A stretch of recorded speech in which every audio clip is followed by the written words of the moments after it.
Hey, it's Ashley. If you haven't done so yet, subscribe to my channel. You know you want to. It's so easy. Just click below.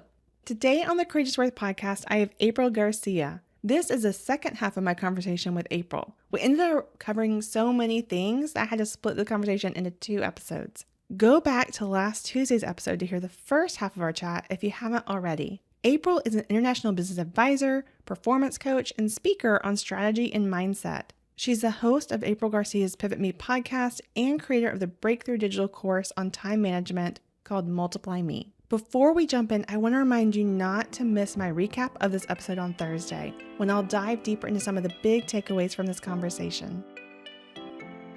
I know that you kind of dabbled in a little bit in our conversation about how you've helped some clients with confidence, whether that's in regards to speak up at meetings or for job interviews. What are some confidence tips you could give to someone listening right now that they could start adopting in their life? So some quick tips to help with confidence right away, like things that you can do right away to boost your confidence today, like in general, but also in any situation. And I want to emphasize, these are practices. These are not something you do once and go, oh, my confidence issues are fixed, done. This is not something we graduate from. This is like a muscle that we continue to work on. So the first thing is tell yourself a better story. And you'll see this message. This is permeated throughout my messages, through my content, through my podcast. It's tell yourself a better story about what you're there to do. So don't walk in and go, oh, I hope they like me. That's a terrible message. Like you have to, like, I've got tremendous value. That's the situation I was just talking about. If she would have believed I have tremendous value and they need to hear what I've got to say, she would have shown up different. So be very careful of the negative stories we tell ourselves, because they'll destroy us. Our negative stories, first of all, they're usually BS. There's usually not even evidence to support it. We've cherry picked evidence to support this negative narrative. Stop searching for evidence to support the negative narrative. Search for evidence that supports the positive narrative. So choose a better story. One of the ways that you can do that, number 2, is affirmations. So affirmations, we kind of think of like, I don't know if this was your day, but like Stuart Smalley, like the guy. Yeah. That looks smart enough, good enough. Gosh darn, people like me. Yeah. So we kind of like, some of us go right there when we think of affirmations. And really, it's just something that I think of them as just something, or mantras that we say to ourselves on repeat. And here is the thing. You already have them. You just may not know it. And you want to choose your affirmation. You don't want it to choose you. So a lot of people have the same thing. I was working with a client yesterday. He runs a business, a very successful business up in Canada. And he was saying that he wasn't good in social situations. So he said, I'm really good at one-on-one, but if there's too many people in the room, then I just get quiet and I don't feel like I'm adding enough value. You never know it. This guy runs 2 great companies. He's amazing. He's a rock star. And yet he gets this social anxiety when he gets into big groups.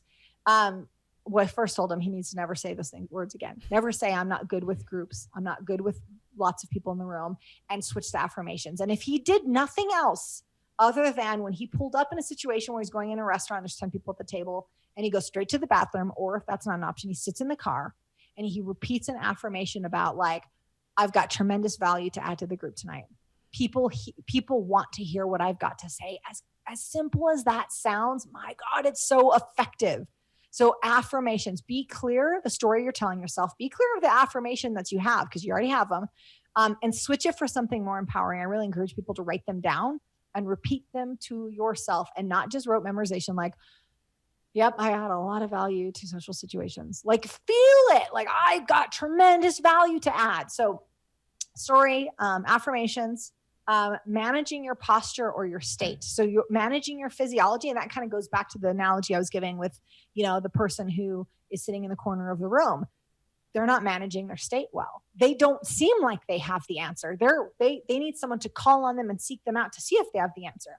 But everybody follows the guy with the plan. He may not even have the right plan, but he's standing there and he's confident and he looks like it. He's looking off in the like mid-level horizon. People are going to follow that guy. Be that guy. So managing our posturing, managing how we stand. If I'm sitting in a chair and I'm slumped over, I seem like an expert. I seem like I'm powerful. No, of course not. Ain't nobody going to buy that. And so think about how you're showing up. Think about as simple as like, shoulders back, head held high. Think about how your posture when you enter a room. Think about your presence. Don't get in the room and slink right to the corner. Like that doesn't help with your confidence. So you and I were talking before we started, which is, I think it was Stanford did the Wonder Woman experiment. It was in the mindset book recently, but just standing in the mirror like Wonder Woman, picturing your cape flowing behind you, something as simple as that can make you feel powerful. It can be Superman, it can be Wonder Woman, you do you. But things like this will really help us feel powerful. Something that a technique that I've used for years when I was going into big negotiations. And I actually told someone this the other day, like I had a secret, which is I would go to the hotel room and I always brought like a speaker with me. And I had a mix on my iPod, and I could put on my phone, but yeah, I was just showing my age there. I put it on my 8-track. I had a mix that I would listen to, and it was called April Pump Up Mix. Yes. And I listened to it because I felt like a badass when I listened to that. And so doing things like that, like if I was going to an intense negotiation where a lot was on the line, listening to the right music, like if I roll up listening to Eminem, I'm going to kill it. No, but if I like roll up listening to Canon D minor, I'm like, oh, I'm so pensive and melancholy. Like you got to manage your state. So that was a huge thing. And here is one that I love for confidence, guys. And it's so simple, but I am a huge fan of what I call an attaboy folder or an attagirl folder. And it is a collection of things, whether that's photos, screenshot of text messages, things that are complimentary to you that make you feel confident. The problem is a lot of times when we're looking for confidence, when we're having this crisis of confidence, we end up drawing from things that make us feel less confident. So we were talking about earlier, like someone will be going in for a job interview and you see them sitting in the lobby scrolling through social media. You are not going to get your confidence from social media. Like if you're picking up your phone and you're struggling with confidence, you better look at that screenshot of the text message from your best friend saying, man, you're going to kill it today. Or you have such a way with words. They're going to love what you have to say. Of course, they're going to pick up your book proposal. Of course, they're going to want you on the TEDx stage, whatever that is. But all my clients have them. They all have attaboy or attagirl folders on their phone. And they screenshot things that make them feel confident. And it's a tool to use when we have a crisis of confidence. And it also can be a tool, Ashley, when someone's struggling or they're struggling in a career, they're struggling in a relationship. And it's just a touchstone for them to come back to and go, oh, that's right. That's who I am. Or that's why I'm here. This is what I'm here to do. Because we will all have those moments where we get off track. What matters is how quickly we can get ourselves back off track. And a thing like an attagirl folder in your phone can be a wonderful tool to do that with. I love that. Oh, those are all such great tips. Oh my goodness. And a couple of them made me think of, so I'm a huge dancing fan of any kind, but I love Dancing with the Stars. And something that Julianne Hough said probably 4 years ago as a judge was she said she doesn't like the phrase fake it till you make it. She likes the phrase fake it till you become it. And it made me think of how you were saying, like doing the pose and changing your story. Like you have to keep saying these things over and over until it becomes true for you. Mm-hmm. So, and it's not about misleading yourself. Right. All right. People hear that and go, oh, well, I can't just lie and say, wow, I'm really good at this thing and I'm terrible at it. Like you've got to do the work too. Right. But when you're going after a goal, the biggest hurdle you're going to face is mindset. That's always the biggest hurdle. Absolutely. And once you can get out, and the cool thing is there's tools that you can use to get over it. Once you get over that, all the other kind of dominoes fall into place. But if you know how to manage your mindset, that is huge. And visualizing yourself. I mean, I had a very clear vision of who I was going to be when I was, in my early 20s, and I built her. But it was that's not given to you. Like a lot of us default to labels that we had or the way that we were raised, and that kind of becomes our story. Well, I'm the kind of person that does this. I'm the kind of person. I was talking to someone who was saying, well, I'm just a Texas ranch family and I this, and I'm like, yeah, is that serving you? It's okay if you like that identity, but if that's not serving you anymore, you better drop that one. Or one that honestly is kind of a pet peeve for me is when someone like is, oh, well, I'm an introvert, so I'm not really good with XYZ. And I'm like, that's just a label. Right. That's a choice. Right. Like, don't say that, because you're like, the world will do a good enough job of putting you in a box. Mm-hmm. Don't do it for them. Right. And I see so many people put themselves in boxes with labels, and I'm like, no. Like, tell yourself a different story And it can change everything about you because everything will align accordingly. Like when you're imagining it in your mind, your brain doesn't know, well, did this actually happen? Or is she just visualizing that she has one Wonder Woman cape on? You can change the way that you show up in the world just by doing these little mindset tricks. Right. And you just mentioned about like, is this serving you? And I think that's such a great question to ask with all those different tips you explain, like asking, okay, what the things you're doing right now, are they serving you? Or is these, putting these practices in place, will they be serving you to become who you want to become, where you want to go? Sure. I mean, if we ask no other question, then is this serving me? I mean, that would be, I can change our relationships or friendships there's a couple of real powerful questions that I say every day. And that I really encourage people to say is, one is asking the question of, is this serving me? And the other question is kind of in a different vein, but really relevant to share, which is if every day was like today, where would my life be like in 3 years? Wow. Because we tend to think of our decisions in isolation, but they're not. They're compounded, right? And we think, oh, well, it's just this one time. It's just one time I made this choice or I did this thing. And really our life is built up of a bunch of tiny little moments, right? And so when we ask the question at the end of our day, when we think about our day, because some of us just go through and we're sort of on autopilot, but I fill out a sheet every day. I have a workbook that I created. I fill out every day. And the last question is always, if every day was like today, where would my life be like in 3 years? And it's not always stellar. Sometimes I'm like lonely because I worked a long day or whatever it is. Like you don't always knock it out of the park, but it helps us realize that our decisions aren't made in isolation. And it really, like a big piece of it is just doing intentional living. And don't just kind of pop into autopilot, like really thinking, okay, is this serving me? Is this getting me to the version of me I really want to be? Or is it kind of just detracting from that? Right. Oh, well, again, I feel like I could talk to you forever. You have so much to share.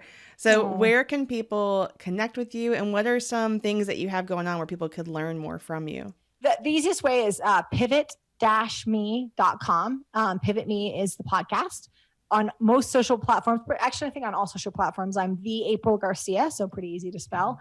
And as far as the up and coming thing, the podcast has been amazing and it's growing and it's just been a fantastic experience. But what I'm really, really excited about is, being a business advisor, the number one question people ask me, and honestly, this is true whether they were a business owner or a parent, they would ask, how can I get more done in my day? Like, I'm overwhelmed, especially in this season. My goodness, people are like battling distraction at epic proportions. It's hard to wrangle in and focus your brain. So many competing priorities. How do I get more done? And a lot of times people think the answer is to work more hours. And the awesome thing is you don't necessarily have to work more hours to get more things done. So we created a digital course, Multiply Me. We launched it very recently. It's been amazing and wonderful. And I love the idea that people can watch it from like the comfort of their own home or their work and learn techniques that just like some of the stuff we were talking about today that are just simple, quick techniques. And there's worksheets with each of the modules where they can learn how to get the right things done and practice prioritization. And sometimes it's just having really good boundaries. We actually have a module specifically on saying no and boundaries and like practicing, like, here's ways that you can tell people no, because if you're going after something, you got to get real good at telling people no. That can be a struggle for a lot of people. So that's been a huge focus for us, Multiply Me. The other thing we did is we have sort of a mini series, and it's actually a free mini series. I'd love to extend to your audience, which is called 4 Steps. So at pivot-me.com/4 steps, we've got a free mini series where it's just 4 short videos. And the longest is like maybe 6-7 minutes. And we just walk you through one tiny piece of the course, but stuff that you can apply today. Things like setting a timer and using airplane mode on your phone and how to communicate your why to your people so they actually leave you alone so you can get that project done. So that's been dominating our time. But it's been awesome, especially again in this season.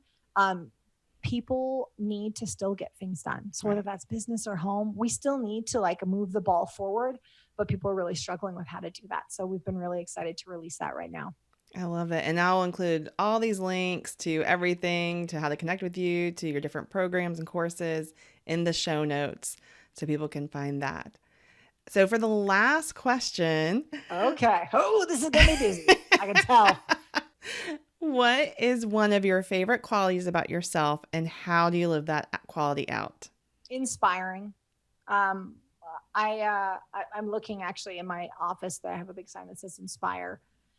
I love inspiring people. I love showing people what's possible. And it doesn't matter. I mean, I'm a business advisor doing in businesses, sure, but in their lives, whether it's you want to run a marathon, you want to write a book, I'm that person at a barbecue that's, God love them. Someone happens to say, yeah, I've always wanted to write a book. And like in no time, I'm at the side with like a notepad. And I was like, if you do 200 words a day in X amount of days, average manuscript 70,000 words, or someone says they want to run a marathon, I'm like, well, there's one in 3 months and I'm on the sign up page now. We can just get this done. So people don't want to talk to me at barbecues anymore, but I love doing that. I love inspiring people and just lighting a fire in people. There's nothing greater than, we talked about getting in cages earlier, getting people out of cages. Like just go, no, that doesn't have to be you. Right. You can choose totally different. And that's why the podcast is called Pivot Me, because it's about how you can just pivot in life. And at any point we can choose to be completely different. So, inspiring. I love it. I love it. Oh, well, thank you, April, so much for being a guest on the show. And I can't wait to have you on again in the future for sure. Thank you, Ashley. Thank you for having me on the show. It's such an honor. And I appreciate our friendship. And I'm so glad that you showed me how to do Instagram stories so very long ago, which was only, I think, like a year ago. And the way, I just gotta say, Ashley, like we work together, not just in the BBG community, but we've got other meetings that we do every couple of weeks. And your ability to just jump in and help both me and everybody else in that team has just been amazing. Like you just are a phenomenal human being. And I'm just so glad to know you. Oh, well, the feeling is completely likewise. So thank you. That wraps up today's episode. Here is the connection info, or check the description below for clickable links. I would love to know any takeaways you had from our conversation, so please comment below. It would also mean the world if you would give this episode a big thumbs up and subscribe if you haven't already. Remember to tune in this Thursday when I recap this conversation and dive deeper into some of the big takeaways. Until next time, remember that you are valuable and desperately needed in this world.